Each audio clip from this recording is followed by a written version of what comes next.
well agree these deeds with that proud brag that said, I beg the empire at thy hand.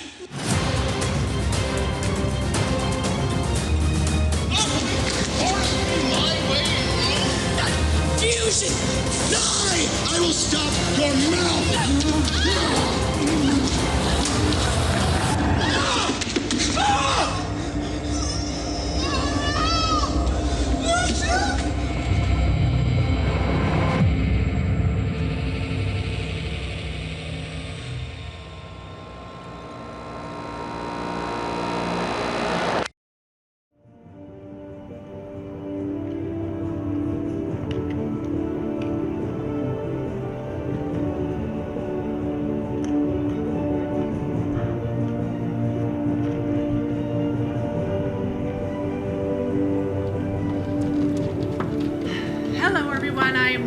The founding member and producing artistic director of Shakespeare by the Sea.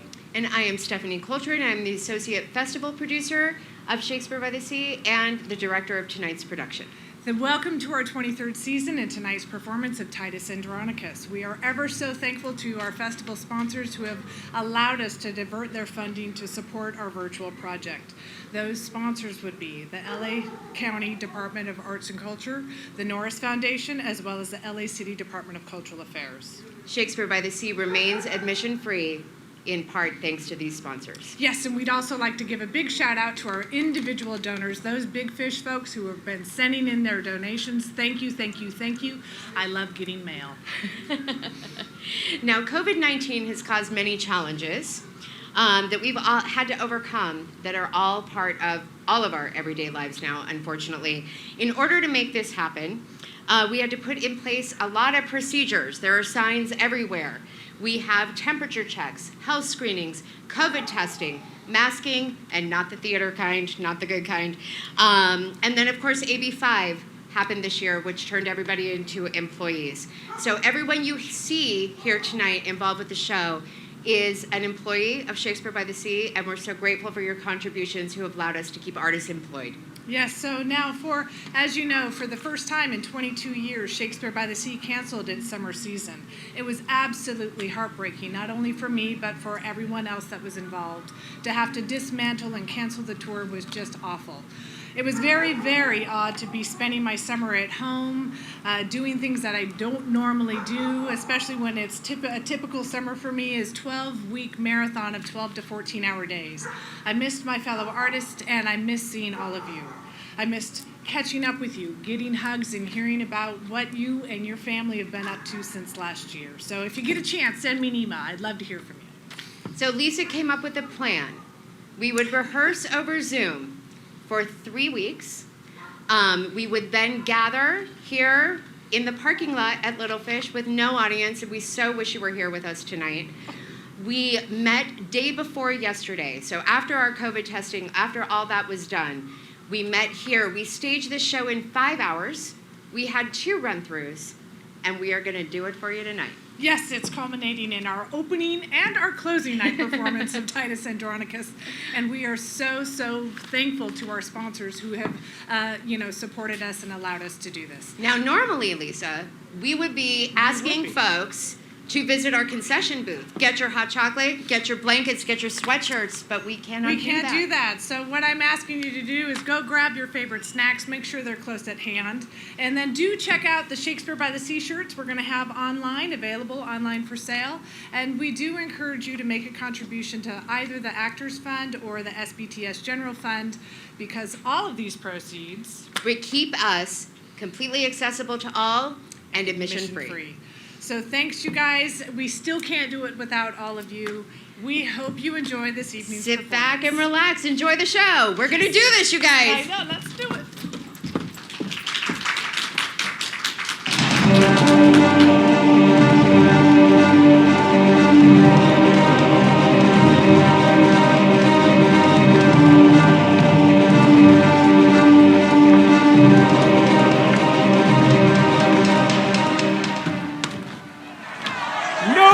Patricians, patrons of my right, plead the justice of my cause with arms, and my countrymen, loving followers.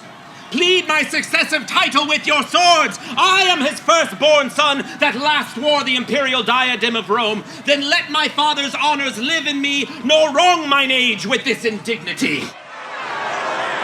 Romans, friends, followers, favorers of my right, if ever Bassianus was gracious in the eyes of royal Rome's, keep them this passage to the capital. Suffer not dishonor to approach the imperial seat to virtue consecrate. Let desert in pure election shine, and Romans, fight for freedom in your choice. Princes, that strive by factions and by friends ambitiously for rule and empery, know that the people of Rome have by common voice in election for the Roman empery chosen Andronicus. A nobler man lives not this day within the city walls. He by the Senate is excited home from weary wars against the barbarous Goths, that with his sons, a terror to our foes, hath yoked a nation strong, trained up in arms. 10 years are spent since first he undertook this cause of Rome, and chastised with arms our enemy's pride.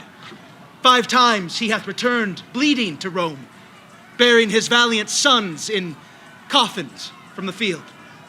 And now, at last, laden with honor spoils, returns the good Andronicus to Rome, renowned Titus, flourishing in arms. Let us entreat, by honor of his name, whom worthily you would have now succeeded, that you withdraw you, and abate your strength, dismiss your followers, and as suitors should, plead your deserts in peace and humbleness.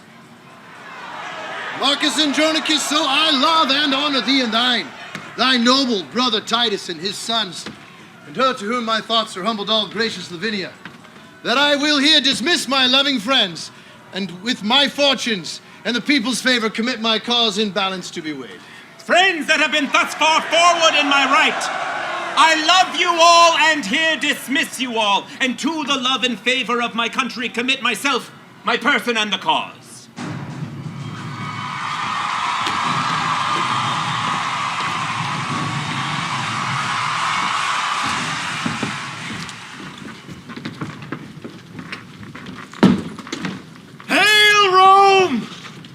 Victorious in thy mourning weeds. Lo, as the bark that hath discharged her freight returns with precious jading from the bay whence she first laid her anchorage, cometh Andronicus, bound with laurel boughs, to resalute his country with his tears. Tears of true joy for his return to Rome. Romans, of 25 valiant sons, half the number that King Priam had. Behold the sad remains, alive and dead. These that survive, let Rome reward with love. These that I bring unto their latest home with burial amongst their ancestors. There greet in silence as the dead are wont, and sleep in peace slain in your country's wars. Give us the proudest prisoner of the Goths, that we may hew his limbs, and pile to the souls of our brothers, sacrifice his flesh before this earthly prison of their bones, that so the shadows be not unappeased, nor we disturbed with prodigies on earth. I give him you, the noblest that survives, the eldest son of this distressed queen. But stay, Roman brethren, gracious conqueror, victorious Titus, rue the tears I shed, a mother's tears and passion for her son. And if thy sons be dear to thee, oh, think that my son be as dear to me. Suffice it not that we are brought to Rome to beautify thy triumphs and return, captive to thee in thy Roman yoke. But must my sons be slaughtered in the streets for valiant doings in their country's cause? Andronicus, stain not thy tomb with blood. Wilt thou draw near the nature of the gods? Draw near them then in being merciful. Sweet mercy is nature's true mercy. Thrice noble Titus, spare my firstborn son. Patient yourself, madam, and pardon me. These are their brethren, whom you held, alive and dead. And for their brethren slain, religiously they ask a sacrifice. To this your son is marked, and die he must. Was ever Scythia half so barbarous? Away with him, and make a fire straight, and with our swords upon a pile of wood let's hew his limbs till they be clean consumed. Cruel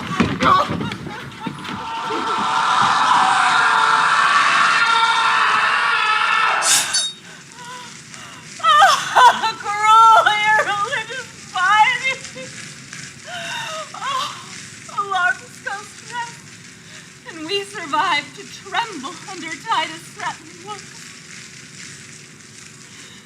And madam, stand resolved, but hope with all the self-same gods that armed the Queen of Troy with opportunity of revenge shall favor Tamara, the Queen of Goths, that she may quit the bloody wrongs upon her foes. See, Lord and Father, how we performed our Roman rites. Our largest limbs are lopped, and entrails feed the sacrificing fire. Remaineth not but to inter our brethren with loud larums, welcome them to Rome. In peace and honor, rest you here, my sons. Rome's readiest champions, repose you here in rest. Here lurks no treason. Here no envy swells. Here grow no damned grudges. Here no storms, no noise. But silence and eternal sleep. In peace and honor live Lord Titus long. Lo, at this tomb my tributary tears I render for my brethren's obsequies. And at thy feet I kneel with tears of joy shed on the earth for thy return to Rome. Ah, kind Rome, that hast thus lovingly reserved the cordial of mine age to glad my heart. Lavinia, live, outlive thy father's days, and fame's eternal date for virtue's praise. Long live Lord Titus, my beloved brother. Thanks, gentle tribune, noble brother Marcus. And welcome, nephews from successful wars, you that survive and you that sleep in fame. Titus Andronicus, the people of Rome send thee by me, their tribune and their trust, this palliament of white and spotless hue, and name thee in election for the empire. Be candidatus then, and put it on, and help to set a head on headless Rome. A better head her glorious body fits than his who shakes with age and feebleness. Rome! I have been thy soldier 40 years, and led my country's strength successfully, and buried 21 valiant sons. Give me a staff of honor for mine age, but not a scepter to control the world. Upright he held it, lords, who held it last. Titus, thou shalt obtain and ask the emperor. Proud and ambitious tribune, canst thou tell? Oh, patience, Prince Saturninus. Would thou were rather ships to hell than rob me of the people's hearts, Andronicus? Patience, Prince. I shall restore to thee the people's hearts, and wean them from themselves. Andronicus, I do not flatter thee, but honor thee and will do till I die. My faction, if thou strengthen with thy friends, I will most thankful be. And thanks to men of noble minds is honorable meed.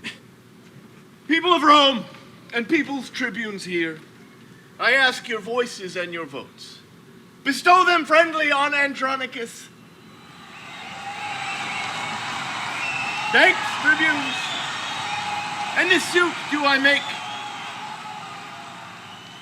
that you create your emperor's eldest son, Lord Saturnine, whose virtues will, I hope, reflect on Rome as Titans raise on earth and ripen justice in this commonweal. If then you will elect by my advice, crown him and say, long live our emperor. With voices and applause of every sort, patricians and plebeians, we create Lord Saturninus, Rome's great emperor, and say, long live our Emperor Saturnine. Long live our Emperor Saturnine! Titus, for thy favor done to us in our election this day, we give thee thanks in part of thy deserts, and will with deeds requite thy gentleness. And for an onset, Titus, to advance thy name and honorable family, Lavinia, will we make our bride, and at the sacred pantheon her espouse. Tell me, Andronicus, doth this motion please thee? It doth, my worthy lord, and in this match I find me highly honored of your grace.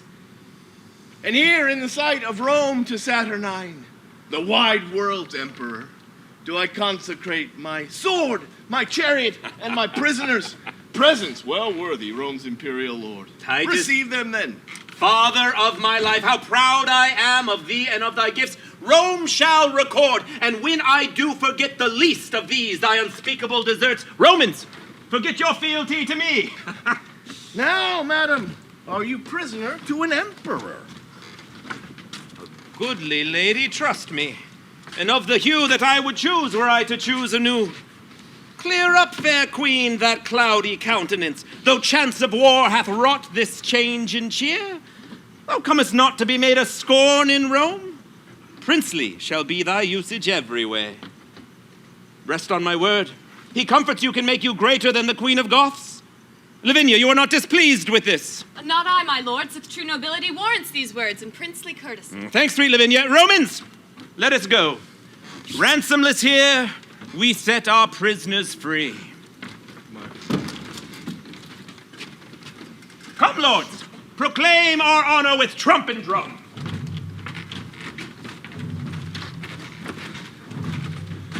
Lord Titus, by your leave, this maid is mine. Ah, sir, what? Are you in earnest then, my lord? I, noble Titus, am resolved with all myself to do this reason and this right. This prince in justice seizeth but his own. And that he will and shall if Lucius live. Brothers, help to convey her hence away, and with the sword I'll keep this door safe. Traitors avaunt! Treason, my lord! Lavinia is surprised! Surprised by whom? By he that justly may bear his betrothed from all the world away. Follow, my lord, I'll soon bring her back. Lord, you pass not here. Oh, villain boy! Forced me my way in Rome?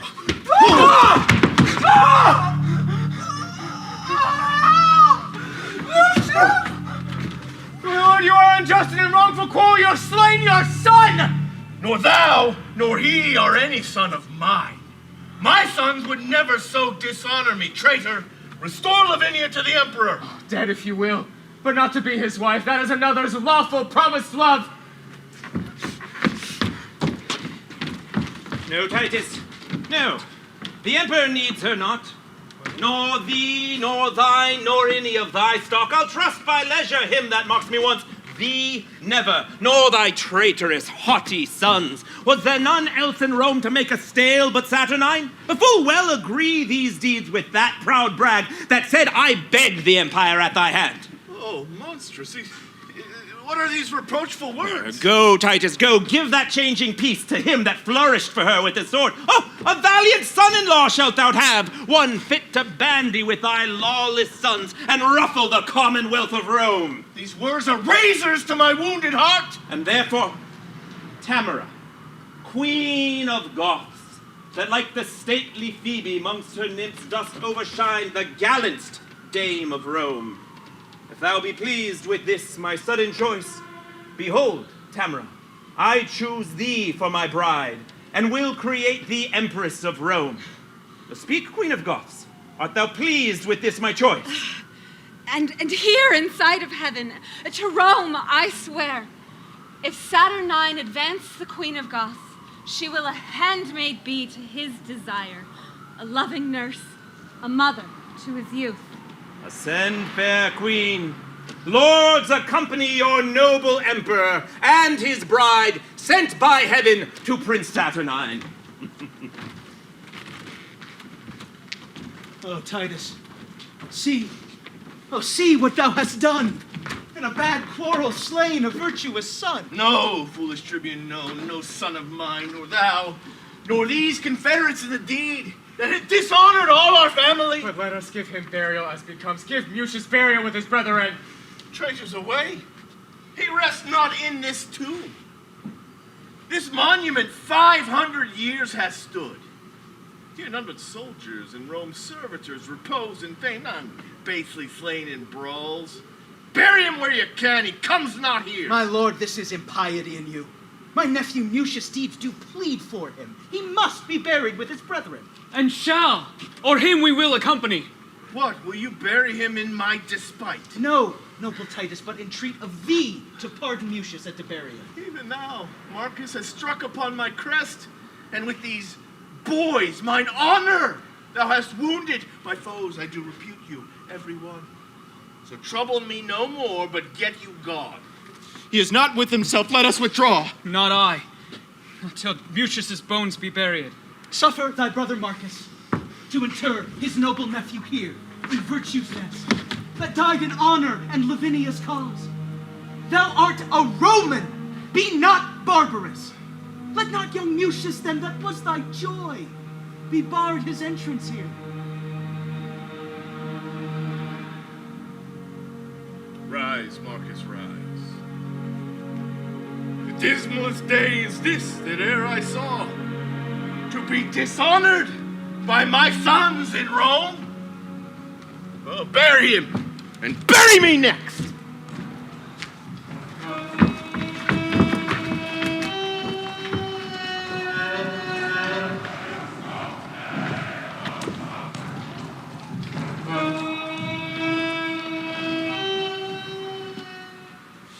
So, Bassianus, you have played your prize. God give you joy, sir, of your gallant bride. And you of yours, my lord. I say no more, nor wish no less, so I take my leave. Traitor! If Rome hath law or we have power, thou and thy faction shall repent this rape. Rape, call you it, my lord.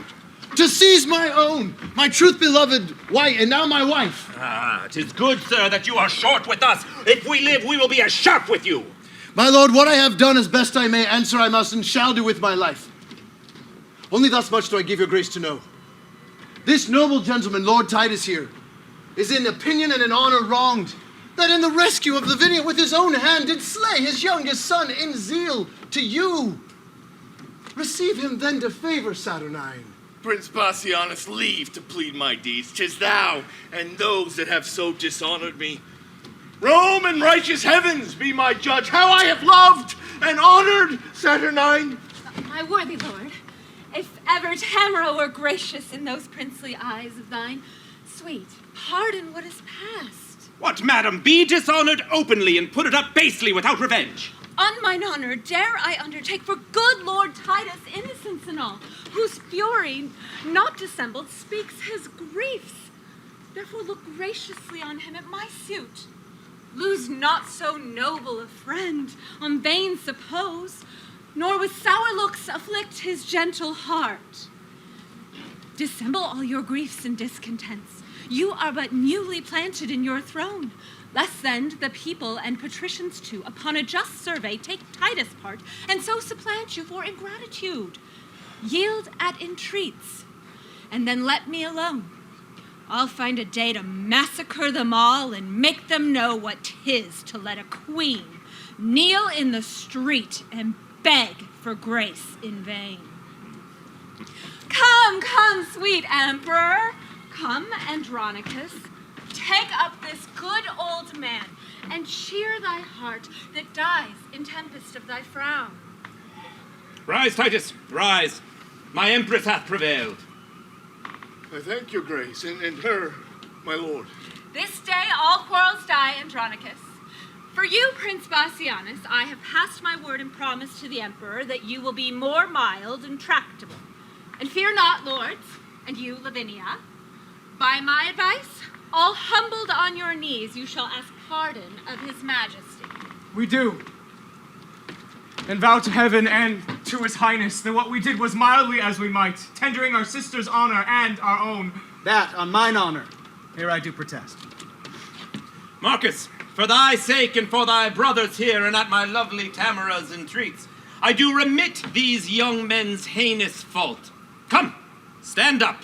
If the emperor's court can feast two brides, you are my guest, Lavinia, and your friends. Today shall be a love day, Tamara.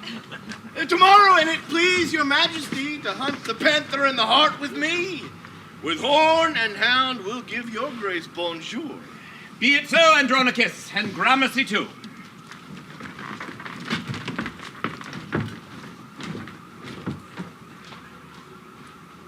Now climbeth Tamara Olympus' top. safe out of fortune's shot and sits aloft, secure of thunder's crack or lightning flash, advanced above pale envy's threatening reach. So, Tamara, upon her wit doth earthly honor wait, and virtue troops and trembles at her frown. Then, Aaron, arm thy heart and fit thy thoughts to mount aloft with thy imperial mistress, and mount her pitch, whom in triumph long have prisoner held, fettered in amorous chains, and faster bound to Aaron's charming eyes than is Prometheus tied to Caucasus. Away with slavish weeds and servile thoughts. I will be bright and shine in pearl and gold to wait upon this new-made empress. To wait, said I. To wanton with this queen, this goddess who will charm Rome Saturnine and see his shipwreck in his commonweals. Ah! Aloha, what storm is this? Chiron, thy years want wit, thy wit wants edge, and manners to intrude where I am graced, and may, for aught thou knowest, affected be. Demetrius, thou dost overween in all! I am as able and as fit as thou to serve, and to deserve my mistress' grace, and that my sword upon thee shall approve and plead my passions for Lavinia's love. Are you so desperate grown to threat your friends?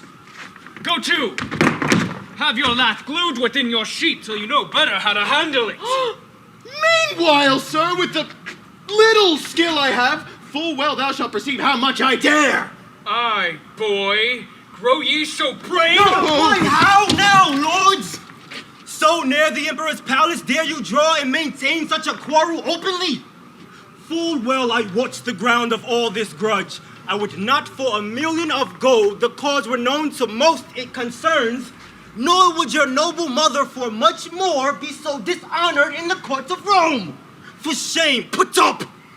Not I, till I have sheathed my rapier in its bosom. Foul-spoken coward that thunders with thy tongue and with thy weapon, nothing dares perform! Away, I say!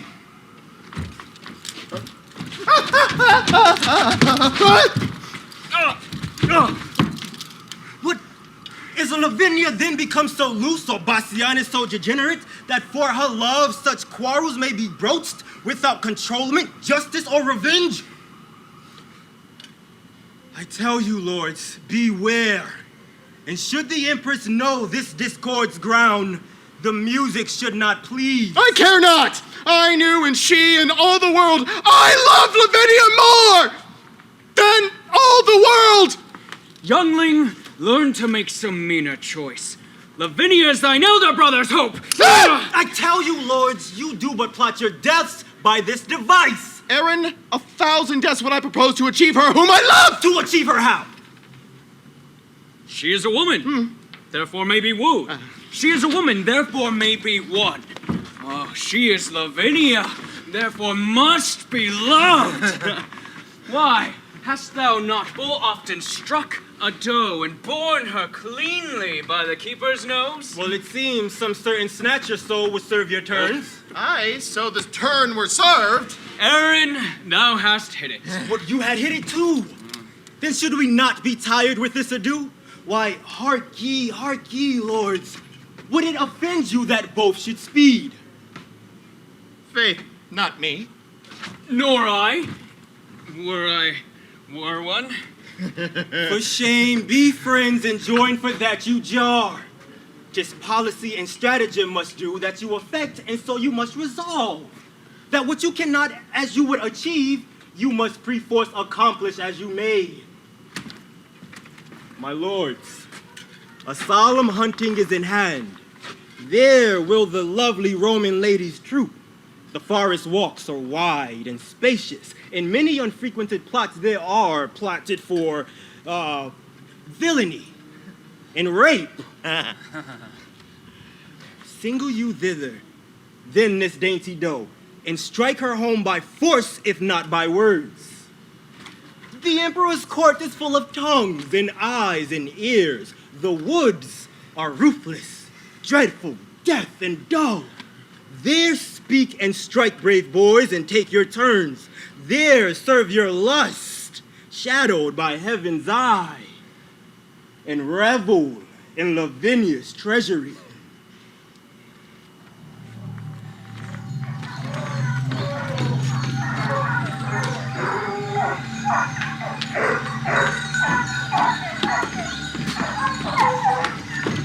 The hunt is up!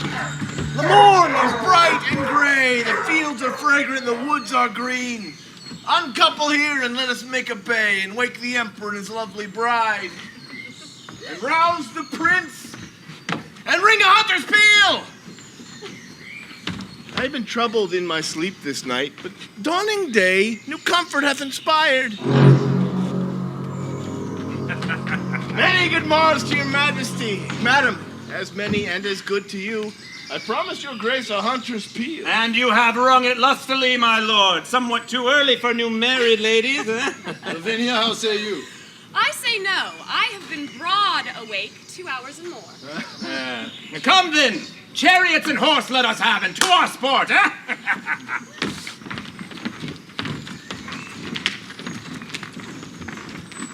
Chiron, we hunt not for with horse nor hound, but hope to pluck a dainty doe to ground.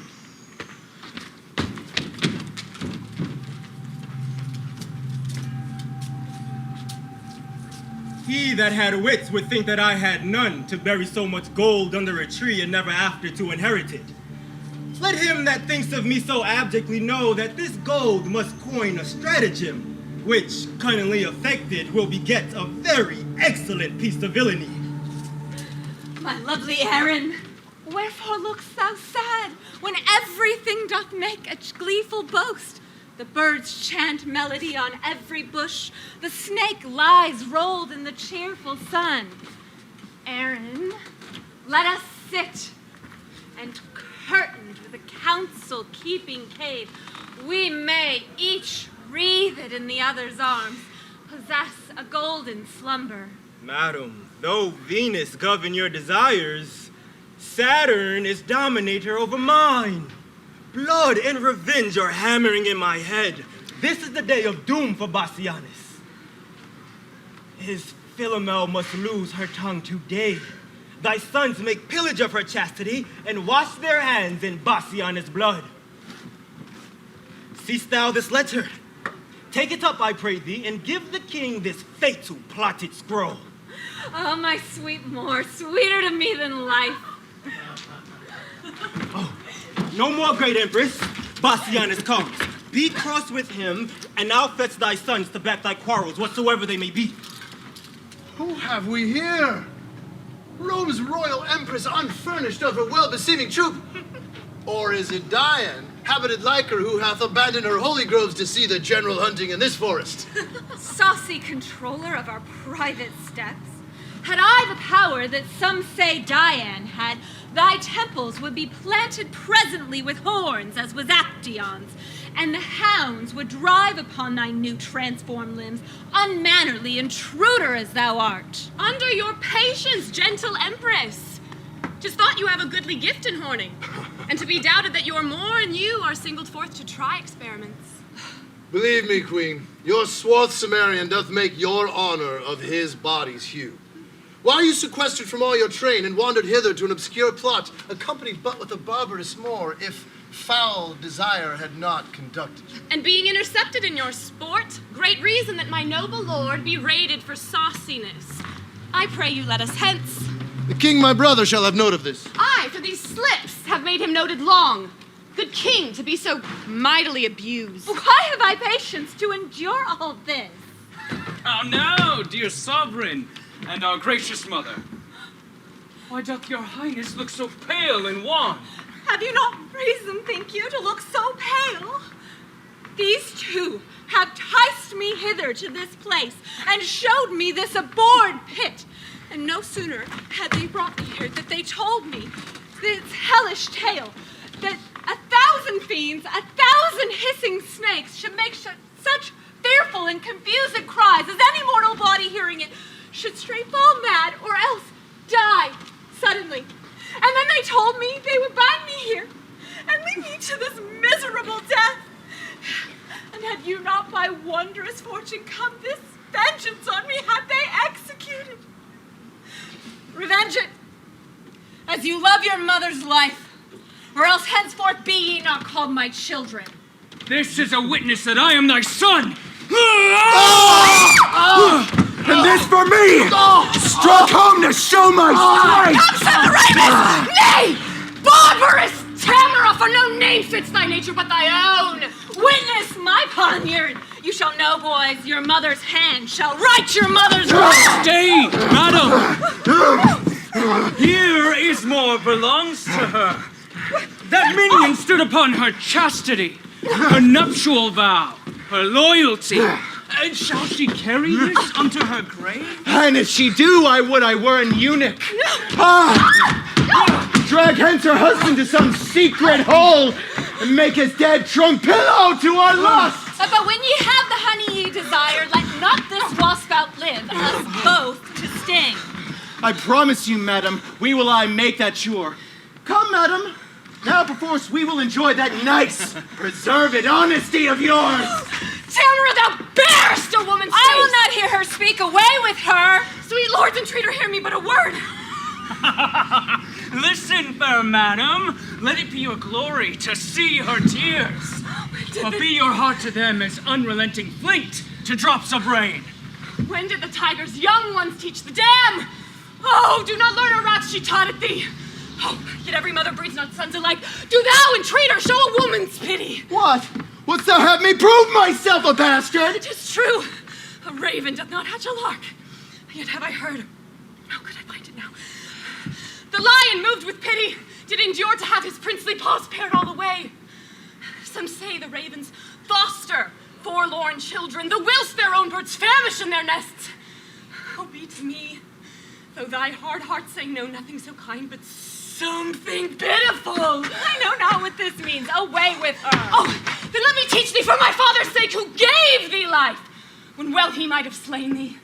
Be not obdurate. Open thy deaf ears. Hadst thou in person ne'er offended me, even for his sake, am I pitiless.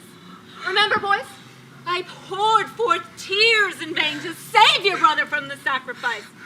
But fierce Andronicus would not relent. Therefore, away with her, and use her as you will. The worse to her, the better loved of me. Tamara! Oh, you call the gentle queen, and with thine own hands kill me in this place. For 'tis not life that I have begged so long. Or I was not slain when Bassianus died. What beggest thou then? Bondwoman, let me go. Present! Death, I beg. And one thing more, that womanhood denies my tongue to tell of. Keep me from their worse than killing lust, and tumble my body into some loathsome pit that never man's eye may behold it. Do this and be a charitable murderer. So should I rob my sweet sons of their fee? No. Let them satisfy their lust on thee. Beastly creature, no grace! No womanhood! Oh, blood enemy to our general name! Confusion! Fly! I will stop your mouth! Farewell, my sons! See that you make her sure. Now let my heart know merry cheer, till all Andronici be made away. Now will I hence to seek my lovely more, and leave my spleenful sons this troll to flower.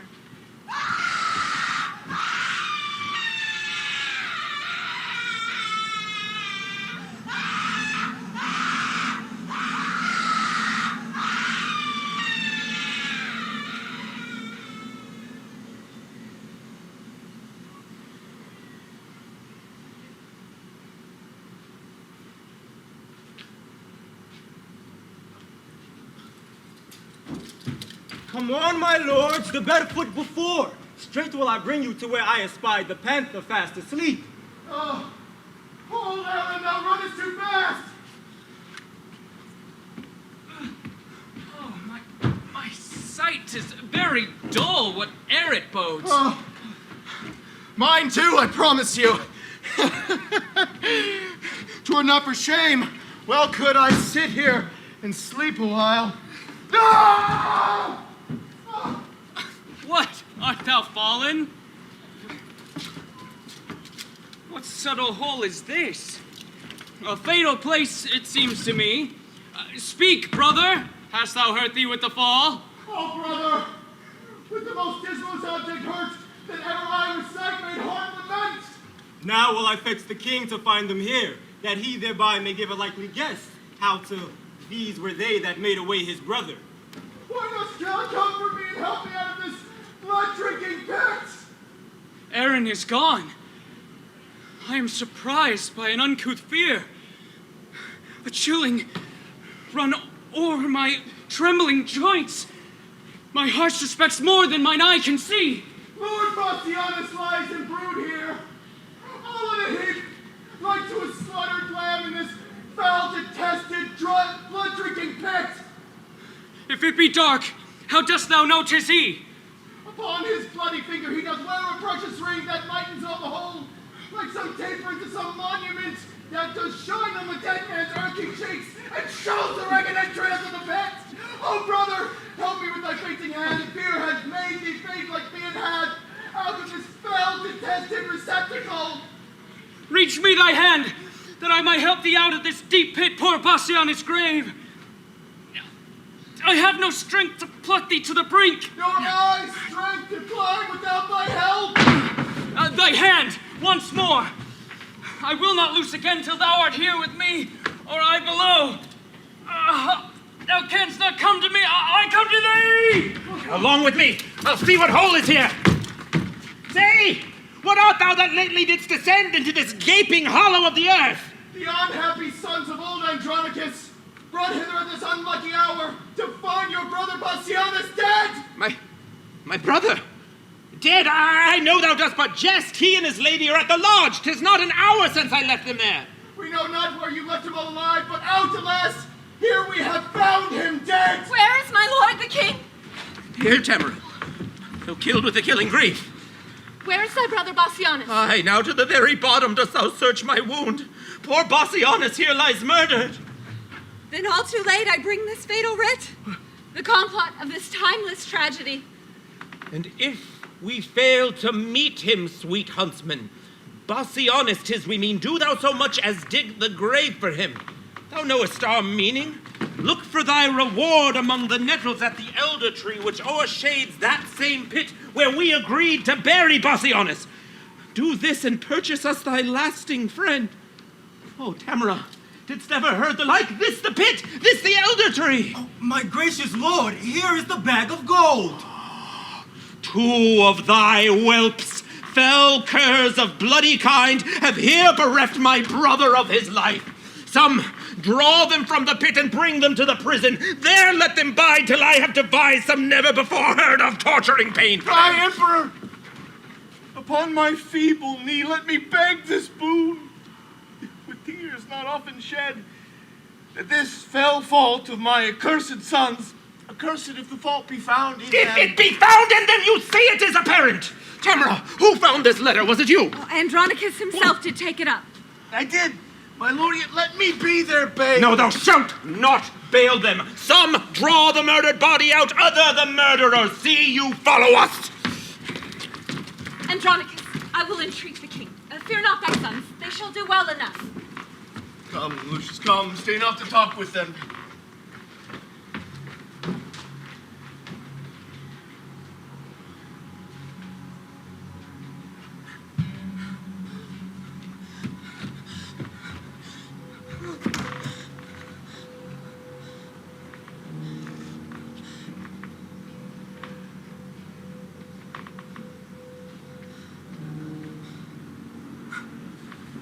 Who is this?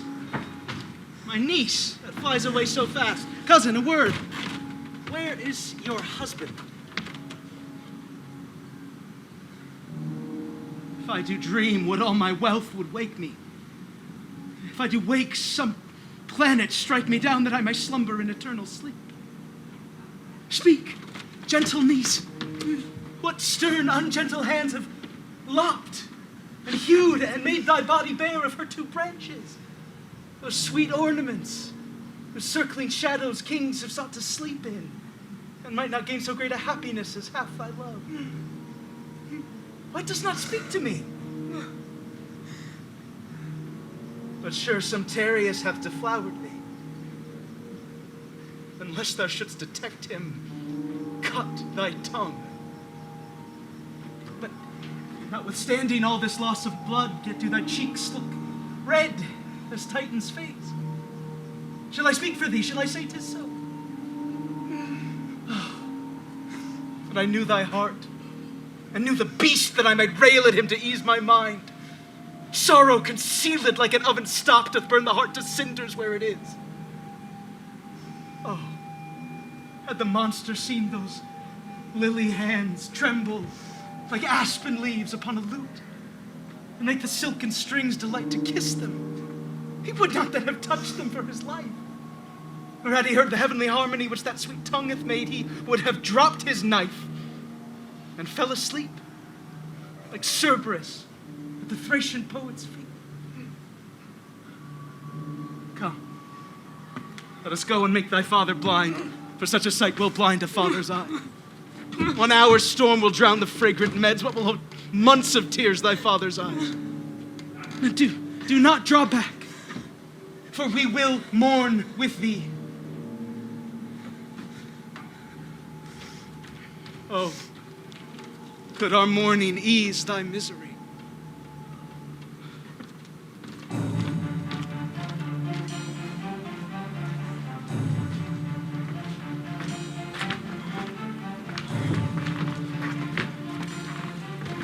Hear me, great fathers!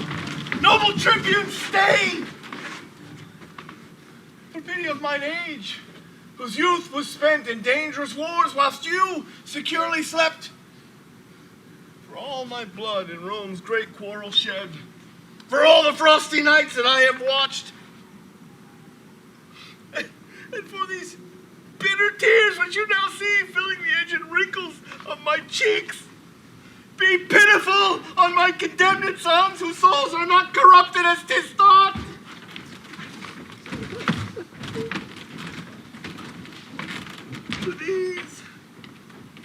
These, Tribune, in the dust I write my heart's deep languor and my soul's sad tears.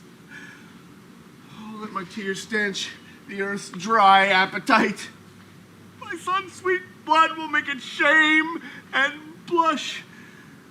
O earth, I will befriend thee more with water, so thou refuse to drink my dear son's blood. O reverend fathers, O gentle aged men, unbind my sons, reverse the doom of death, and let me say, who never wept before, my tears are now prevailing orators. Noble father, you lament in vain. No tribune hears you. No man is by. Why, man, it matters not. If they did hear, they would not mark me, and if they did mark me, they would not pity me, yet plead I must. Therefore I tell my sorrows to the stones, who humbly at my feet receive my tears and do seem to weep with me. A stone is silent and offendeth not, and tribunes with their tongues doom men to death. Wherefore standst thee with thy weapon drawn? To rescue my 2 brothers from their death, for which attempt the judges have pronounced my everlasting doom of banishment. Oh, happy man, they have befriended thee. Why, foolish Lucius does not perceive that Rome is but a wilderness of tigers. Tigers must prey, and Rome affords no prey but me and mine. How happy art thou then from these devourers to be banished? But who comes here with our brother Marcus? Titus, prepare thy aged eyes to weep. I bring consuming sorrow to thine age. Will it consume me? Let me see it then. This was thy daughter. Marcus, so she is. Ay me! This object kills me! Faint-hearted boy, arise and look upon her. Speak, Lavinia. what accursed hand had made thee handless in my sight? Give me thy sword, I'll cut off my hands too. For they have fought for Rome, and all in vain. No, in bootless prayer have they been held up, and they have served me to effectless use. Now all the service I require of them is that one will help to cut the other. 'Tis well, Lavinia, thou hast no hands, for hands to do Rome service are but vain. Speak, gentle sister, who hath martyred thee? Oh, that delightful engine of her thoughts, that blabbed them with such pleasing eloquence, is torn from forth that pretty hollow cave. Oh, say thou for her who hath done this deed! So thus I found her, straying in the park, seeking to hide herself, as doth the deer that hath received some unrecuring wound. It was my dear. And he that hath wounded her hath hurt me more than he had killed me dead. This way to death. My wretched sons are gone. Here stands my other son, a banished man, and here my brother weeping at my woes. That which gives my soul the deepest spurn is dear Lavinia, dearer than my soul. Oh, thou hast no hands to wipe away thy tears, no tongue to tell me who hath martyred thee. Thy husband, he is dead, and for his death thy brothers are condemned and dead by this. Look, Marcus. Oh, Lucius, look upon her. When I did name her brothers, fresh tears stood upon her cheeks as doth the honeydew upon the gathered lily almost withered. Perchance she weeps because they killed her husband. Perchance because she knows them innocent. If they did kill thy husband, then be joyful, for the law has ta'en revenge on them. No, they would not do so foul a deed. Oh, witness how their sister mourns. Oh, dear Lavinia, let me kiss thy lips, or make some sign how I may do thee ease. Shall we cut away our hands like to thine? Shall we bite our tongues and in dumb show spend the remainder of our hateful days? What shall we do? Let us with tongues plot some deuce of further misery to be wondered at times to come. Titus Andronicus, my lord the emperor sends thee this word, that if thou love thy sons, let Marcus, Lucius, or thyself, O Titus, chop off your hand and send it to the king. He for the same will send thee hither both thy sons alive. Oh, gracious emperor. Oh, gentle hand, with all my heart, I'll send the emperor my hand. Good hand, wilt thou help to chop it off? Stay, father! For that noble hand of thine that hath thrown down so many enemies shall not be sent. My hand will serve the turn. My youth can better spare my blood than you, and therefore mine shall save my brothers' lives. Which of your hands hath not defended Rome? Oh, none of both but are of high desert. My hand hath been but idle. Let it serve to ransom my two nephews from their death. Then have I kept it to a worthy end. Nay, come agree, whose hand shall go, for fear they die before their parting come. My hand shall go. Sir, stay your strife. Such withered herbs as these are meet for plucking, and therefore mine. And for our father's sake, and mother's care, now let me show a brother's love to thee. Agreed between you, I will spare my hand. Then I'll go fetch an axe. I will use the axe. Come hither, Aaron. I will deceive them both. Lend me thy hand, and I will give thee mine. If that be called deceit, I'll be honest and never whilst I live deceive men so. But I'll deceive you in another sort.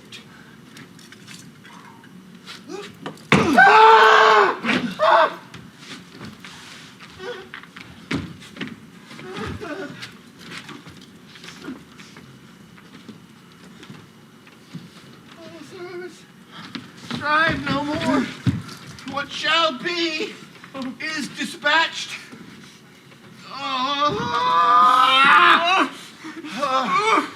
Good Aaron, give the emperor my hand. Tell him it was a hand that shielded him from 1,000 sorrows. I go, Andronicus, and for thy hand look by and by to have thy sons with thee. Their heads, I mean. Oh, how this villainy doth fact me with the very thoughts of it. Let fools do good and fair men call for grace. Aaron will have his soul black like his face. So, I raise this one hand up to heaven and bow this feeble ruin to the earth. If any power, pity's wretched tears, to that I call. Oh, what wilt thou kneel with me do then? Dear heart, for heaven shall hear our prayers. Brother, speak with possibilities. Do not break into these deep extremes. Are not my sorrows deep, having no bottom? Then be my passions bottomless with them. But yet let reason govern thy laments. Sir, give me leave. For losers will have leave to vent their stomachs with their bitter tongues. Worthy Andronicus, ill art thou repaid for that good hand thou sentest the emperor. Here are the heads of thy two noble sons, and here's their hand in scorn to thee sent back. Thy resolution mocked, thy griefs their sports. That woe is me to think upon thy woes more than remembrance of my father's death. Now, let hot Etna cool and Sicily, and be my heart an ever-burning hell. These miseries are more than may be borne. Oh, that this sight should make so deep a wound in yet detested life not shrink thereat. Alas, poor heart, that kiss is comfortless as frozen water to a starved snake. When will this fearful slumber have an end? Now farewell, flattery. Die, Andronicus, thou dost not slumber. See thy two sons' heads, thy warlike hand, thy mangled daughter here, thy other banished son, with his steer sight struck pale and bloodless, and thy brother, aye, even like a stony image, cold and numb.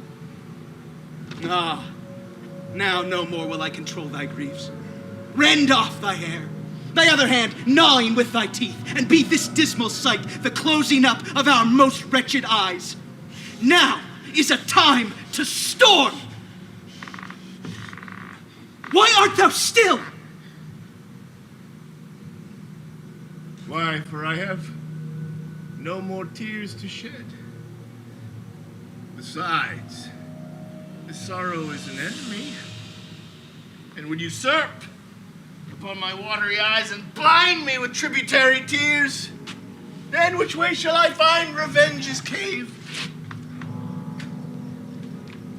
For these two heads do seem to speak to me and threaten me that I shall ne'er come to bliss till all these mischiefs be returned again. The vow is made. Come, Marcus, take up a head. And in this hand, the other will I bear. As for thee, boy, get thee from my sight. Thou art an exile, and must not stay. Hie to the Goths, and raise an army there. And if thou lovest me as I think thou dost, let's kiss and part, for we have much to do. Farewell, Andronicus, my noble father. Farewell, proud Rome. Till Lucius come again, he leaves his pledges dearer than his life. Farewell, Lavinia, my noble sister. Oh, would thou wert as thou tofore hast been. If Lucius live, he will requite your wrongs, and make proud Saturnine and his empress beg at the gates like Tarquin and his queen! Now will I to the Goths, and raise a power to be revenged on Rome and Saturnine.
And look you eat no more, as will preserve just so much strength in us to preserve these bitter woes of ours.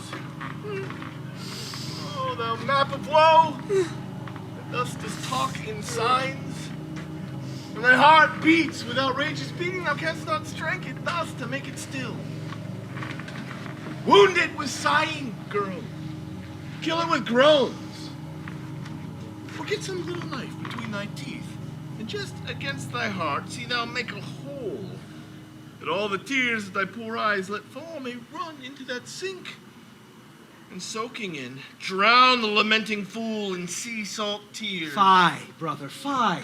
Teach her not thus to lay such violent hands upon her tender life. Why, Marcus, no man should be mad but I. What violent hands can she lay upon her life? Oh, handle not the theme to talk of hands, lest we remember still that we have none.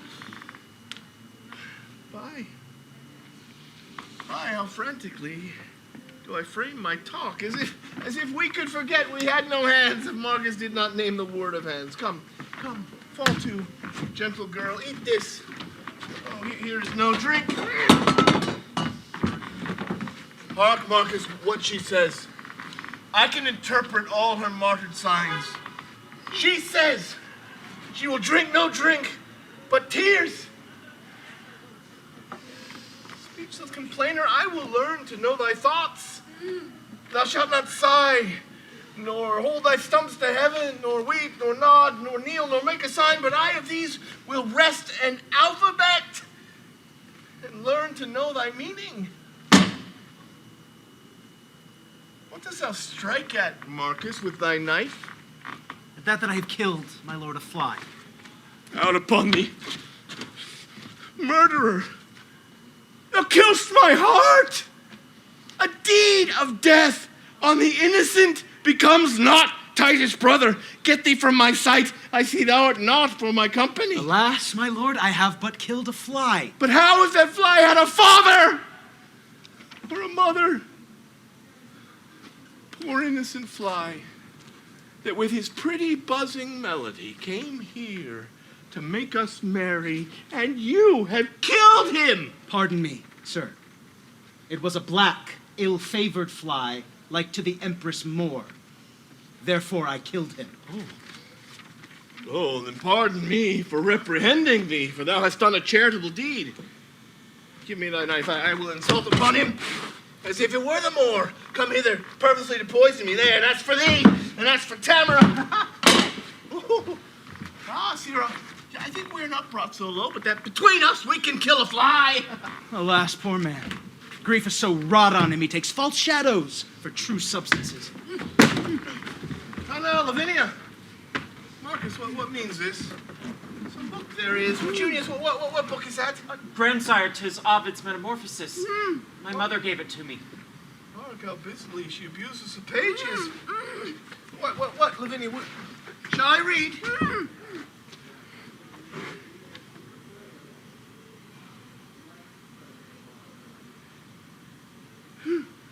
This is the tragic tale of Philomel, and treats on Tarius' treason and his rape. And rape, I fear, was the root of thine annoy. See, brother, see, note how she quotes the leaves. Wert thou thus surprised, Lavinia? Ravished and wronged as Philomela was? Oh, make sign, sweet girl, for here are none but friends. What Roman lord it was durst do this deed? Apollo, Pallas, Jove, or Mercury, inspire me that I may this treason find. My lord, look here. Look here, Lavinia, this sandy plot is plain. Guide, if thou canst, this after me, when I have writ my name without the help of any hand at all. Write thou, good niece, and here display at last what God will have discovered for revenge. Chiron. Demetrius. The lustful sons of Tamara, performers of this heinous bloody deed. Great ruler of heaven, are you so slow to hear of crimes and to observe them? My lord, kneel down with me, Lavinia. Swear with me that we will prosecute by good advice mortal revenge upon these traitorous Goths and see their blood or die with this reproach. 'tis sure enough, and you knew how. But if you hunt these bear whelps, then the dam will wake. And beware, for if she wind you once, she's with the lion deeply still in league, and lulls him while she playeth on her back. But while he sleeps, will she do what she list. You are a young huntsman, Marcus. Let it alone. Come! I will get a sheaf of brass and a gad of steel, and I will write these words and set them by. What say thou, boy? I say, my lord, that if I were a man, their mother's bedchamber should not be safe for these bad bondmen to the yoke of Rome. Aye, that's my boy. Thy father hath full oft for his ungrateful country done the like. And, uncle, so will I, and if I live. Come with me to mine armory, Junius. I'll fit thee, and withal, thou shalt carry from me presents to the emperor's sons. What, wilt thou do thy message? Aye, with my dagger in their bosoms, grandsire. Oh, boy! Not so. I'll show thee another course. Lavinia, come. Marcus, look to my house. Junius and I'll go brave it at the court. Aye, marry will we, sir, and we'll be waited on. Revenge, ye heavens, for old Andronicus.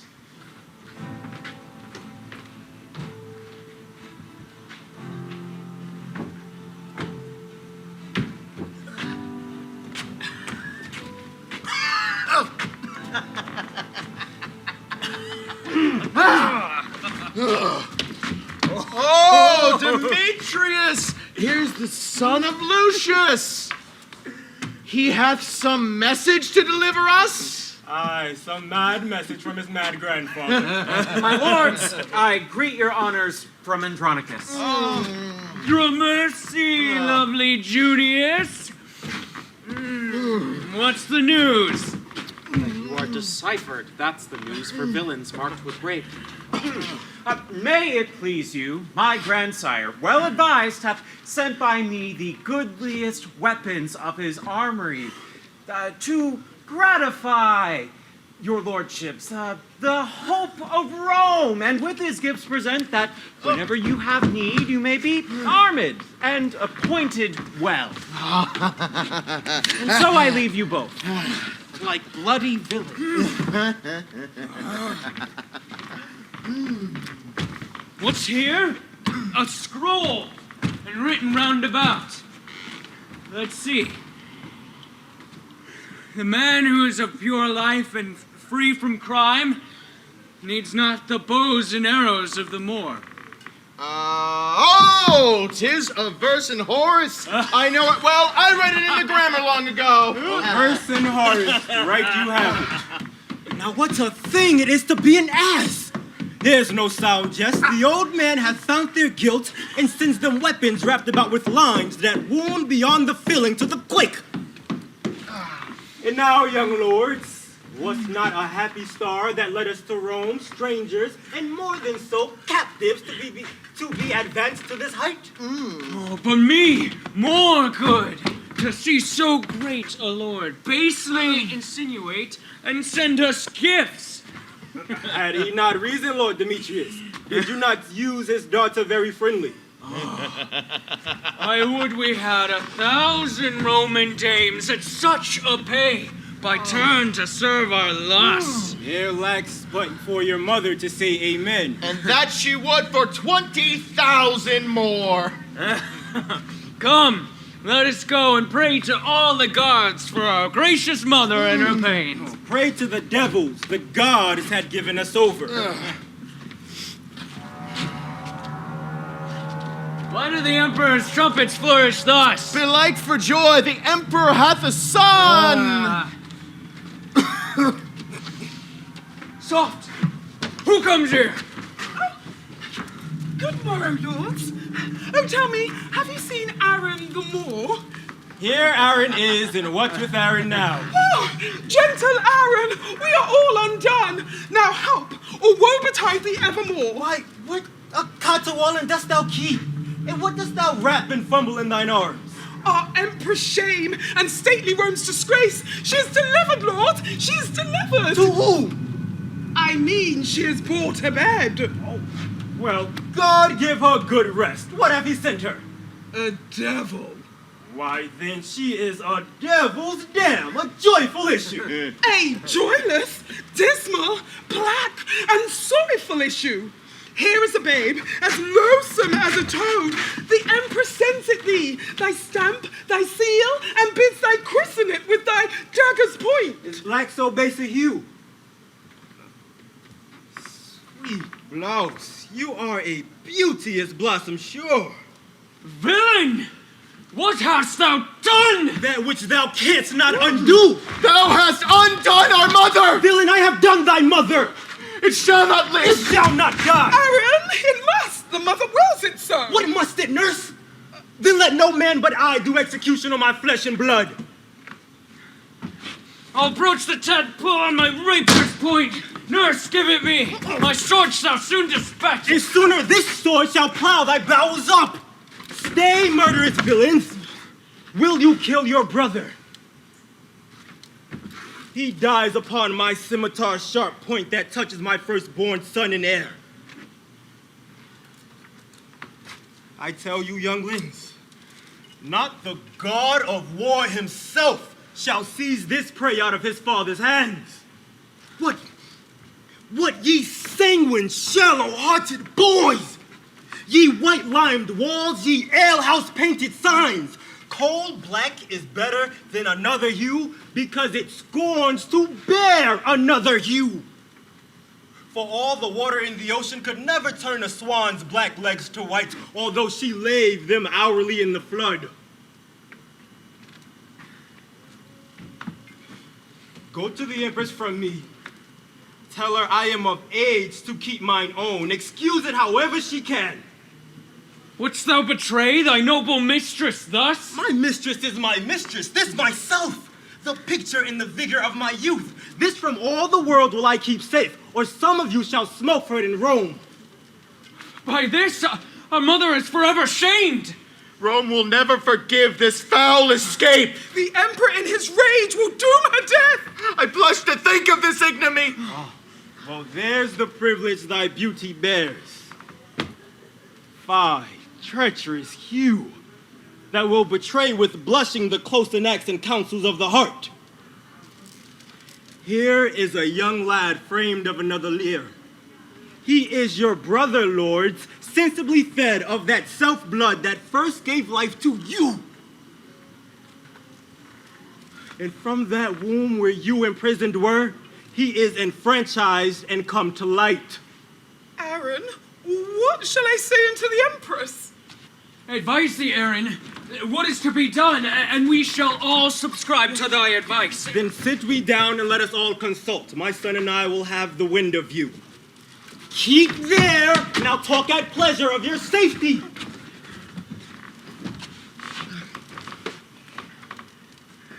How many women saw this child of his? Cornelia the midwife and myself, and no one else but the delivered empress. The empress, the midwife, and yourself. Two may keep counsel when the third's away. Go to the empress. Tell her this I said.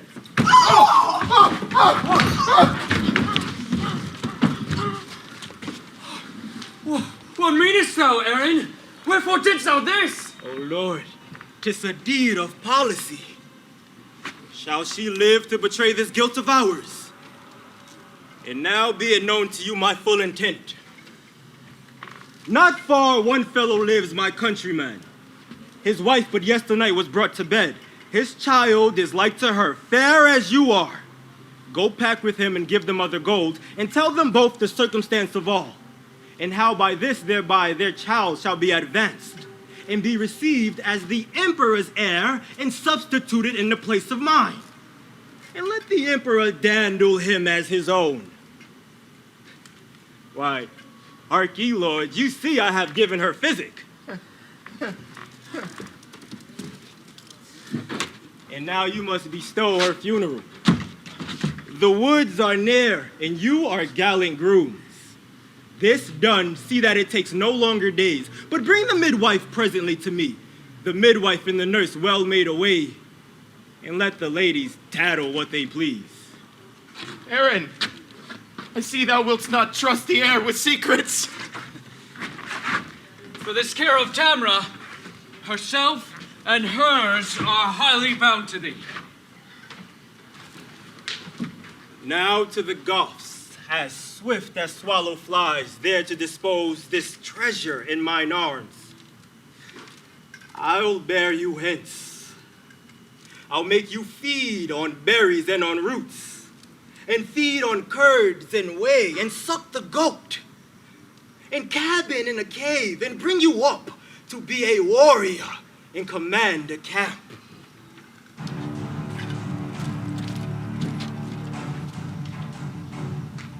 Come, Marcus! Come, kinsman, this is the way! Come, sir boy, let me see your archery. Look, you draw home just enough, and 'tis there straight. Ah, sirs, to your tools. 'Tis you must dig with mattock and with spade, and pierce the inmost center of the earth. And then when you come to Pluto's region, I pray you, give him this scroll. It is for justice and for age. Tell him it comes from old Andronicus, shaken with sorrows in ungrateful Rome. Ah, Rome. Well, I made thee miserable that time I threw the votes on him that had tyrannized on me.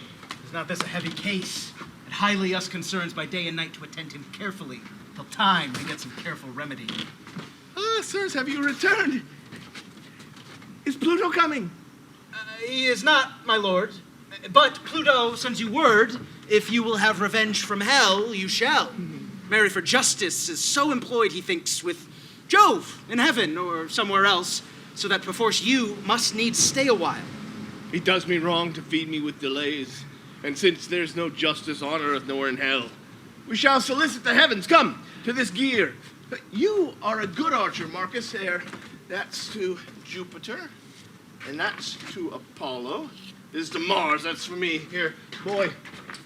To Minerva and to Mercury. Come, Caius, to Saturn. Not to Saturn 9. That word is good. Shoot against the wind. Now, come, boy. Show me what you've got.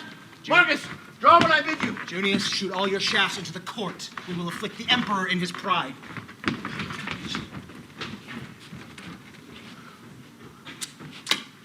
Oh, well said, Junius. My lord, I aim a mile beyond the moon. Your letter is with Jupiter by this. Boy, there it goes. Oh, God give your lordship joy.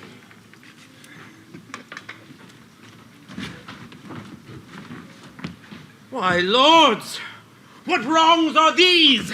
Was ever seen an emperor in Rome thus overborne? My lords, you know as know the mightiful gods, howsoever these disturbers of our peace buzz in the people's ear, their not hath passed, but even with the law against the willful sons of old Andronicus. And what if his sorrows have so overwhelmed his wits, Shall we be thus afflicted in his fits, his frenzies, and his bitterness, and now he writes to heaven for his redress? What's this but libeling against the Senate and blazoning our injustice everywhere, as who should say in Rome no justice were? But if we live, he shall find that his feigned ecstasy shall prove no shelter for these outrages, and he shall find that justice lives in Saturninus' help, whom if she sleep, he'll so awake that she in fury shall cut off the proud conspirator that lives. Calm thee, and bear the faults of Titus' age, the effects of sorrow for his valiant sons, and rather comfort his distressed plight. Titus, I have touched thee to the quick, thy lifeblood out. If Aaron now be wise, then all is safe. The anchor's in the port. Despiteful and intolerable wrongs, must I endure these villainies? Sly, frantic wretch that hopes to make me great in hope that thou shalt rule both Rome and me. What news with thee, Emilius? On, my lord. Rome never had more cause. The Goths have gathered head, and with a power high-resolved men bent to the spoil, they hither march amain under conduct of Lucius, son to old Andronicus, who threats in course of this revenge to do as much as ever Coriolanus did. Is warlike Lucius general to the Goths? Aye, Now begin our sorrows to approach. 'Tis Lucius the people love so much. Myself have often overheard them say, when I have gone like a private man, that Lucius' banishment was wrongfully, and that they wish that Lucius were their emperor. King, be thy thoughts imperious, like thy name. Is the sun dimmed that gnats do fly in it? The eagle suffers little birds to sing, and is not careful what they mean thereby, knowing that with the shadow of his wings he can at pleasure stint their melody, and so mayst thou the giddy men of Rome. Then cheer thy spirit, for know, I will enchant the old Andronicus with words more sweet and yet more dangerous than baits to fish or honey stalks to sheep. For where the one is wounded with the bait, the other rotted with delicious feed. But he will not entreat his son for us. If Tamara entreat him, then he will. Go thou before, be our ambassador. Say the emperor requests a parley of the warlike Lucius, and appoint the meeting even at his father's house, the old Andronicus. Do this message honorably, Emilius, and if he stand on hostage for his safety, bid him demand what pledge will please him best. Your bidding shall I do effectually. And now will I to that old Andronicus, and temper him with all the art I have, to pluck the proud Lucius from the warlike Goths. Now, sweet emperor, be blithe again, and bury all thy fear in my devices.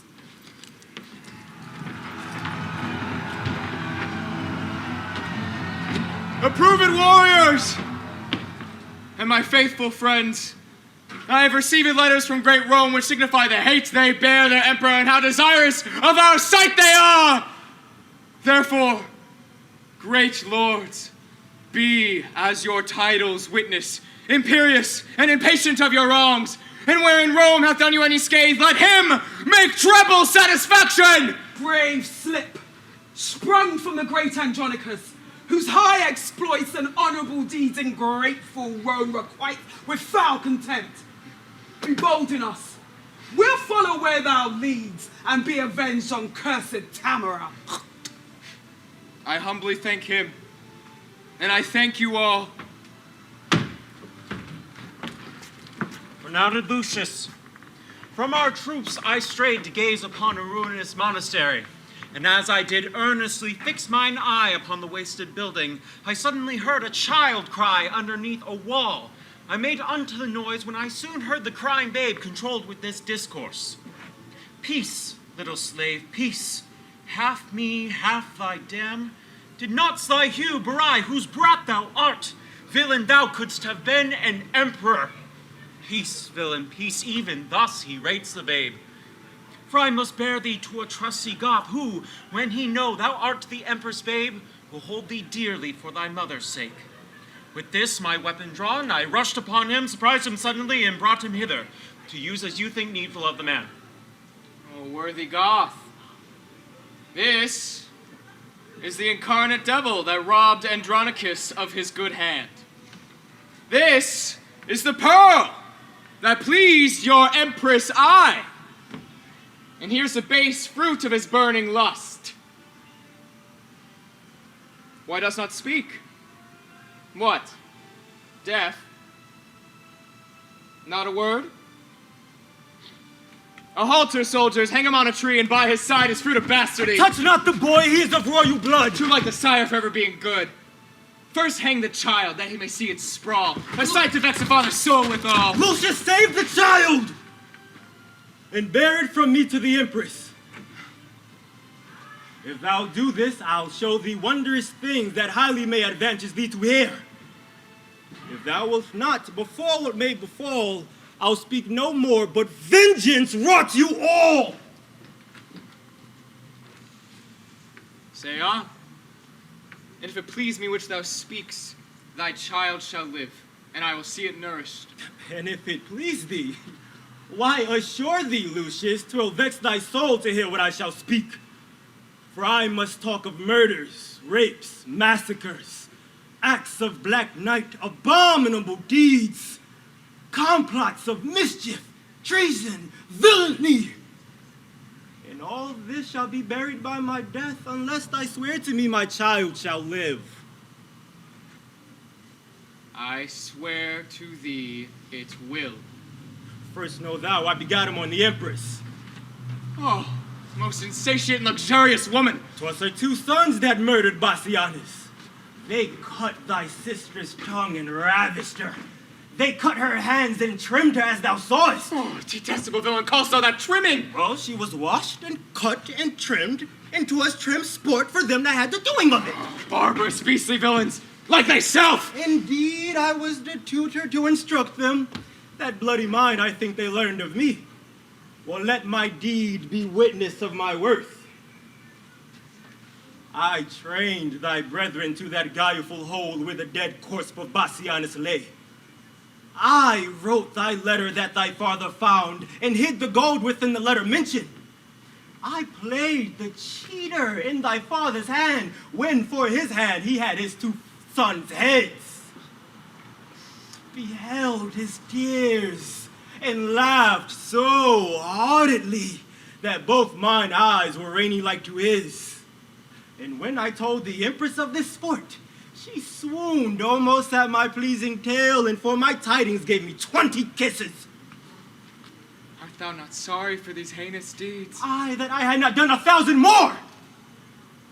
Even now I curse the day, and yet I think few come within compass of my curse, wherein I did not some notorious ill, as kill a man, or devise his death, ravish a maid, or plot some way to do it, accuse some innocent and forswear myself, set deadly enmity between 2 friends. Tut, I have done 1,000 dreadful things as one would willingly kill a fly.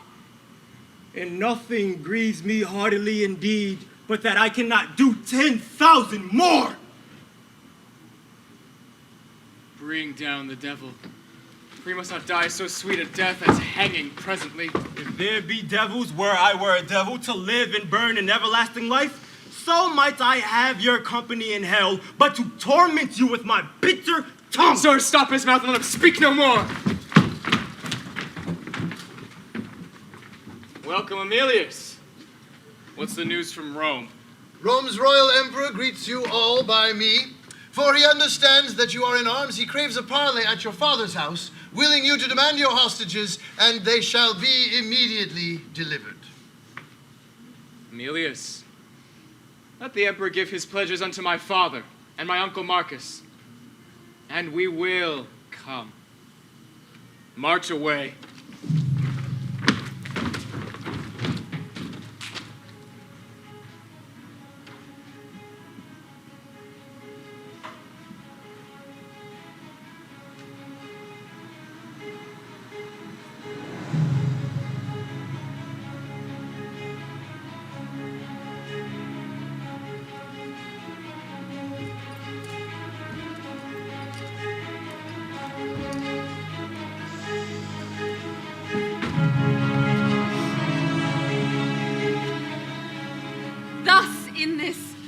strange and sad habiliment, I will encounter with the old Andronicus, knock at his study where they say he keeps to ruminate strange plots of dire revenge.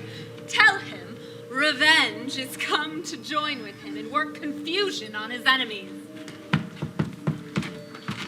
Who doth molest my contemplation? Is this thy trick to make me ope the door that so my sad decrees may fly away? You are deceived. For what I mean to do, see here in bloody lines I have set down, and what is written shall be executed. Titus, I am come to talk with thee. No, not a word. How can I grace my talk, wanting a hand to give it action? Thou hast the odds of me, therefore no more. If thou didst know me, thou wouldst talk with me. I am not mad! I know thee for a proud empress, mighty Tamara.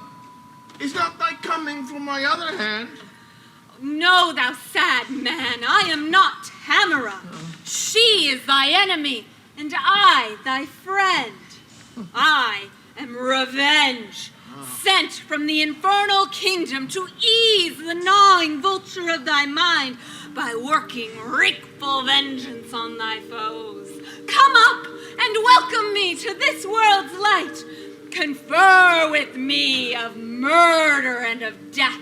There's not a hollow cave or lurking place, no vast obscurity or misty veil, where bloody murder or detested rape can couch for fear, but I will find them out. Do me some service ere I come to thee. Lo, by thy side where rape and murder stands. Give me some assurance thou art revenge. Stab them, or tear them on thy chariot wheels, and then I'll come to thee and be thy wagoner, and whirl with thee along about the globe. These are my ministers, and come with me. Are these thy ministers? What are they called? Rapine and murder. Therefore called so, 'cause they take vengeance on such kinds of men. Good heavens! How like the Emperor's sons they are, and thou the Empress. But we worldly men have miserable, mad, mistaking eyes. Oh, sweet vengeance, now do I come to thee, and if one arm's embracement will content thee, I will embrace thee in it by and by. This closing with him fits his lunacy, for now he firmly takes me for revenge. And being credulous in this mad thought, I'll make him send for Lucius, his son. And whilst I to banquet hold him sure, I'll find some cunning practice out of hand to scatter and disperse the giddy Goth, or at least make them his enemies. Oh, welcome, dread fury, to my woeful house. Rapine and murder, you are welcome too. What shall we do? What wouldst thou have us do? Show me a murderer, I'll deal with him. Show me a villain. Show me a villain that hath done a rape, and I am sent to be revenged on him. Look round about the wicked streets of Rome, and when thou findest a man that's like thyself, good murder, stab him, for he's a murderer. Go thou with him, and when it is thy hap to find another that's like to thee, good Rapine, stab him, for he's a ravisher. Go thou with them, and in the emperor's court there is a queen attended by a Moor. Well mayst thou know her by thy own complexion, for up and down she doth resemble thee. I pray thee, do on them some violent death. This shall we do. But would it please thee, good Andronicus, to call for your son, Lucius, your thrice valiant son, who leads towards Rome a band of warlike Goths, and bid him come and banquet at thy house. And when he is here at thy solemn feast, I will bring in the empress and her sons, the emperor himself, and all thy foes, and there at your mercy they shall stoop and kneel, and on them shalt thou ease thy angry heart. Marcus, my brother, 'tis sad Titus calls. Go, gentle Marcus, to thy nephew Lucius. Thou shalt inquire him out among the Goths. Bid him encamp his soldiers where they are. Tell him the emperor and the empress too feast at my house, and he shall feast with them. This thou do for my love, and so let him as he regards his aged father's life. This will I do, and soon return again. Now will I hence about thy business, and take my ministers with me. Nay, nay! Let rape and murder stay with me, or else I'll call my brother back again, and cleave to no revenge but Lucius. What say you, boys? Will you bide with him, whiles I go tell my lord the emperor how we have governed his determined jest? Madam, depart at pleasure. Leave us here. Farewell, Andronicus. Revenge now goes to lay a complot to betray thy foe. I know thou dost, sweet revenge. Farewell. Now, old man, how shall we be employed? But I have work enough for you to do. Junius, come hither! Caius! Valentine! Do as you will. Know you these two? The emperor's sons, I take them. Chiron and Demetrius. Fie, Marcus, fie. Thou art too much deceived. That is murder, and rape's the other thing. Therefore bind them, gentle Marcus. Oh, have you heard me wish for such an hour? And now I find it. Therefore bind them sure. Forbear, villains, we are the Emperor's sons!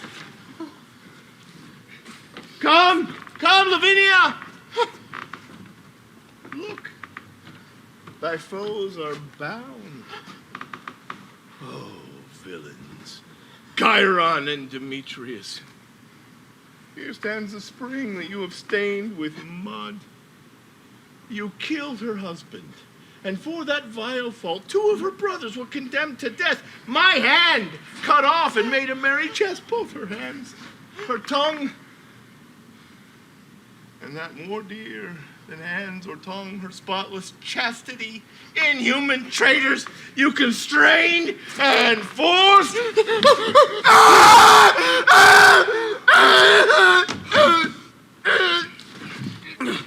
No! What would you say? No! If I should let you speak! Oh.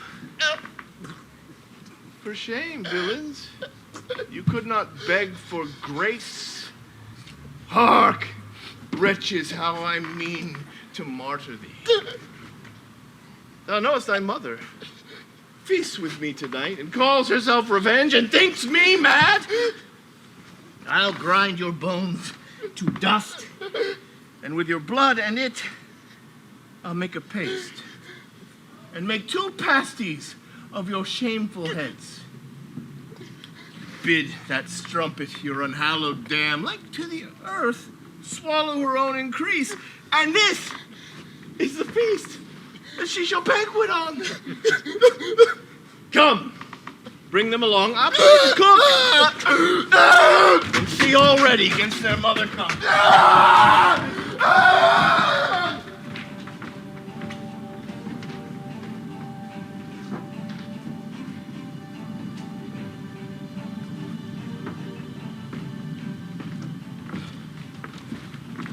But Marcus, since it is my father's mind that I repair to Rome, I am content. And ours with thine, before what fortune will.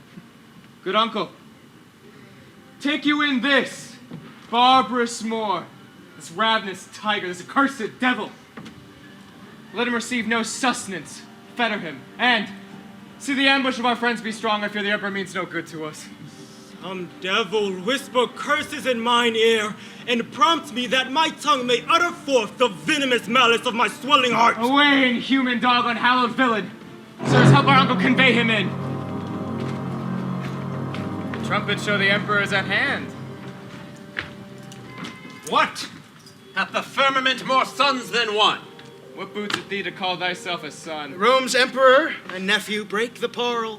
These quarrels must be quietly debated. The feast is ready, which the noble Titus hath ordained to an honorable end. For peace, for love, for league, and good to Rome. Please you therefore draw nigh and take your places.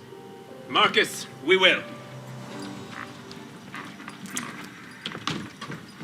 Oh. Welcome, gracious Lord. Welcome, dread queen. Welcome, you warlike Goths. Welcome, Lucius.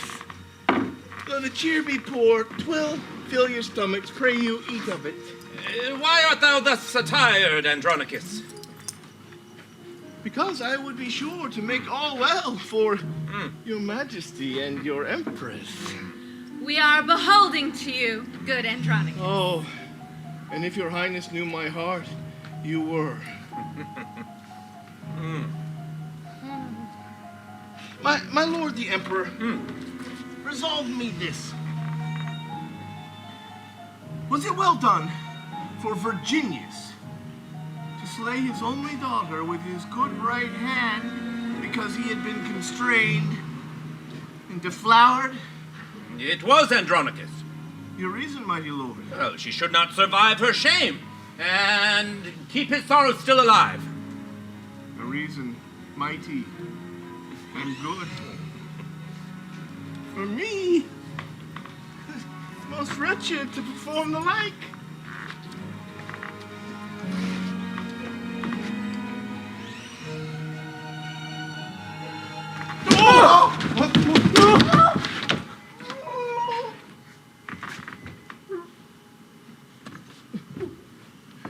Die. Die, Lavinia, and thy shame with thee. And with thy shame thy father's sorrows die. What hast thou done, most unnatural and unkind? Killed her for whom my sorrows had made me blind. For I am as woeful as Virginius was, and have 1,000 times the cause. What? Was she ravished? Say, who hath done the deed? Pray you eat, pray your highness feed. Why hast thou slain your only daughter thus? No, not I. 'Twas Chiron and Demetrius.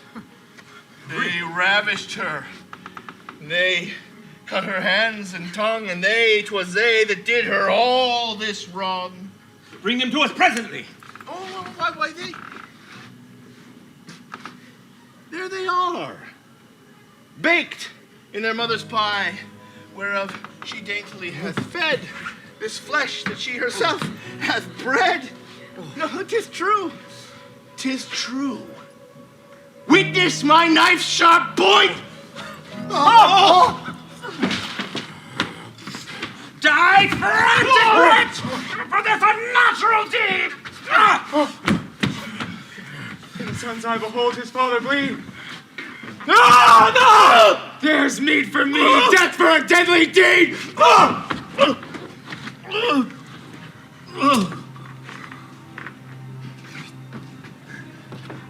You sad-faced men, people and sons of Rome, by uproar severed, like a flight of fowl scattered by winds and high tempestuous gusts.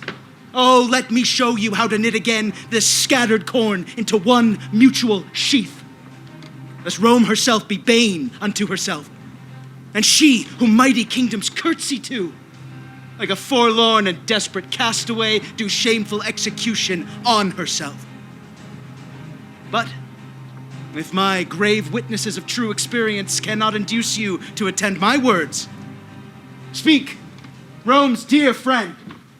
Tell us what Sinon hath bewitched our ears, or who hath brought the fatal engine in that gives our Troy, our Rome, the civil wound. Here is a captain. Let him tell the tale.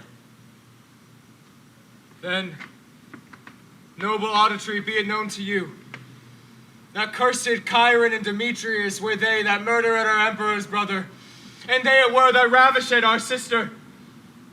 For their fell fault our brothers were beheaded, our father's tears despised, and basely cozened of that true hand that fought Rome's quarrel out, and sent her enemies unto the grave. Lastly, myself, unkindly banished, the gates shut on me, and turned weeping out to beg relief among Rome's enemies, who drowned their enmity in my true tears, and oped their arms to embrace me as a friend. I am the turned forth, be it known to you, that have thrown Rome's enemies into her arms, and from her bosom took the enemy's point, sheathing the steel in my adventurous body. But soft, methinks I do digress too much, citing my worthless praise. Oh, pardon me. When no friends are by, men praise themselves. Now is my turn to speak. Behold, this child, of this was Tamara delivered, the issue of an irreligious Moor, chief architect and plotter of these woes. The villain is alive in Titus' house, and damned as he is to witness this is true. Now, judge, what cause had Titus for revenge? Now you have heard the truth, what say you, Romans? Have we done aught amiss? Show us wherein. And from the place where you behold us now, the poor remainder of Andronici will hand in hand, all headlong, cast us down, and on the ragged stones beat forth our brains and make a mutual closure of our house. Come, Come, thou reverend man of Rome. Lucius, our emperor, for well I know the common voice you cry it shall be so. Lucius, all hail, Rome's royal emperor! Hither hail that misbelieving Moor, to be a judge some direful slaughtering death as punishment for his most wicked life. Lucius, all hail, Rome's gracious governor! Thanks, gentle Romans. May I govern so, to heal Rome's harms and wipe away her woe. You sad Andronici have had enough of woes. Give sentence on this execrable wretch that hath been breeder of these sad events. Set him breast deep in earth, and famish him. There let him stand, and rave, and cry for food. If anyone relieves or pities him for the offense, he dies. This is our doom. Some say to see him fastened in the earth. Oh, why should wrath be mute and fury dumb? I am no baby, I, that with base prayers I should repent the evils I have done. 10,000 worse than ever yet I did would I perform if I might have my will. If one good deed in all my life I did, I do repent it from my very soul. Some loving friends convey the emperor hence, and give him burial in his father's grave. My father, and Lavinia, shall forthwith be closed in our household's monument. As for that heinous tiger, Tamara, no funeral rite, nor man in mourning weeds, nor mournful bell shall ring her burial, but throw her forth to beasts and birds of prey. Her life was beast-like and devoid of pity, and being so shall have like want of pity. See justice done on Aaron the damned Moor, by whom our heavy haps had their beginning. Then, afterwards, to order well the state, that like events may ne'er ruinate.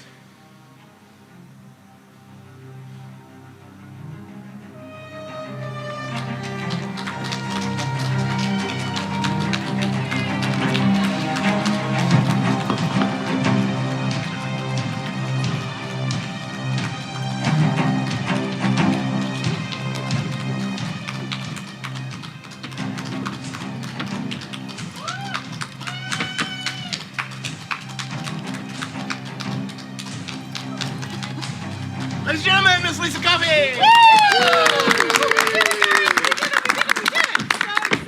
So guys, thank you so much for watching this evening's performance of Titus Andronicus, and we hope that you are going to go online and make reservations for our other show, Measure for Measure, which is coming up next month, right? Yes, lots of the same folks.